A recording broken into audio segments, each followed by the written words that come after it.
Ami, entends-tu le vol noir des corbeaux? Entonné par des manifestants, des chanteurs de variété ou bien par le chœur de l'armée française, le chant des partisans appartient à tout le monde. Mais saviez-vous qu'il s'agit de l'hymne de la résistance? La musique est composée en 1941 pendant la Seconde Guerre mondiale. Sa compositrice, Anna Marly. Née en Russie en 1917 pendant la Révolution d'Octobre, Anna Marly s'exile en France avec sa famille. C'est là qu'elle apprend la musique.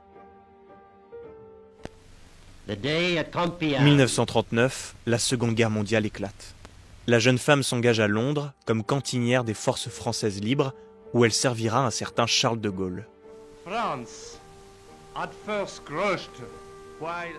Les bombes volantes, les bombes incendiaires, le quartier général de Gaulle, qui était en somme notre quartier général, les soldats qui venaient, qui partaient, les aviateurs, c'était une atmosphère tellement spéciale, tellement stimulante, qu'on ne pouvait pas faire autrement que ou chanter, ou crier, ou marcher, ou se sacrifier. Chanter, Anna Marly va le faire. Elle interprète ses ritournelles d'avant-guerre dans des théâtres dédiés aux armées. En 1941, la bataille de Smolensk éclate. Les Allemands tentent de prendre Moscou. C'est en lisant un article sur le rôle des partisans soviétiques durant la bataille qu'Anna Marly compose un air. Quelques notes entraînantes, inspirées d'une mélodie populaire slave. Le chant des partisans est né. Mais il porte à ce moment-là un autre titre. J'ai vu cette salle énorme, il y avait beaucoup de marins, je me dis bien je vais essayer. Et je chante ce que j'appelais immédiatement la marche des partisans. Et alors il y a eu un silence immédiat qui m'a un peu inquiété. Je me dis c'est pas possible, ça doit être un four, ça ne porte pas la chanson. Et puis alors tout à coup c'était un tollé d'applaudissements. Et alors j'ai compris que la chanson avait quelque chose de magique. Ami, entends-tu le vol noir des corbeaux sur les plaines? Un homme va bouleverser le destin de ce morceau. Emmanuel Dastier de la Vigerie, un journaliste et résistant français. De passage à Londres en 1942, il entend Anna Marly l'interpréter. Séduit par la mélodie, il fait une proposition inattendue. L'utiliser comme indicatif musical pour une émission de radio de la BBC consacrée à la France libre et animée par le résistant André Gillois. Honneur et patrie.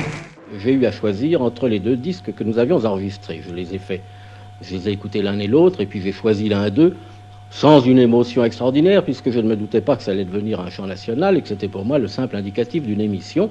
Et du reste, il n'y avait pas encore de paroles sur cette musique. Pourquoi la mélodie d'Anna Marly plutôt qu'une autre? La raison est musicale, mais pas seulement. J'ai sifflé le refrain du chant des partisans et on a découvert que c'était justement l'air qui traversait le brouillage ennemi. Alors mon sifflet est devenu presque à ce moment-là indispensable.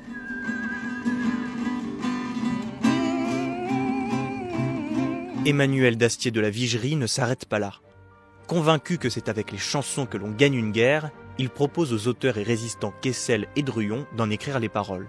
Il nous a demandé à Maurice et à moi si nous pouvions composer un chant qui serait un chant des maquis, un chant de révolte propre à animer la France encore plus du désir de libération.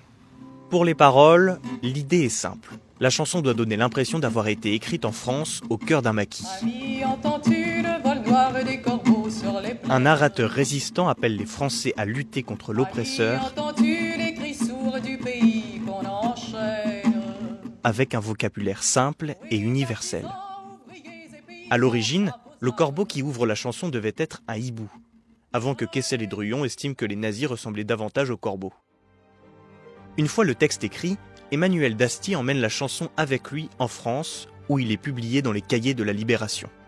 Il faut attendre 1945 pour que la chanson devienne véritablement populaire. Maurice Druyon dira du chant des partisans qu'il appartient à tous ceux qui l'ont chanté.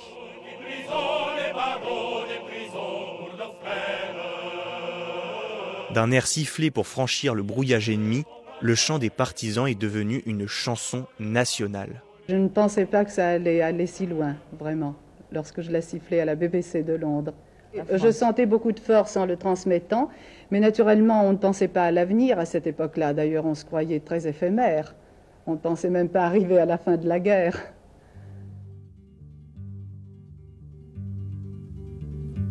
When they poured across the border, I was cautioned to surrender. Anna Marley a composé une autre chanson à Londres pendant la guerre, La complainte du partisan, un titre qu'elle surnommait la cousine du chant des partisans, et dont le chanteur canadien Leonard Cohen s'est inspiré avec son titre The Partisan.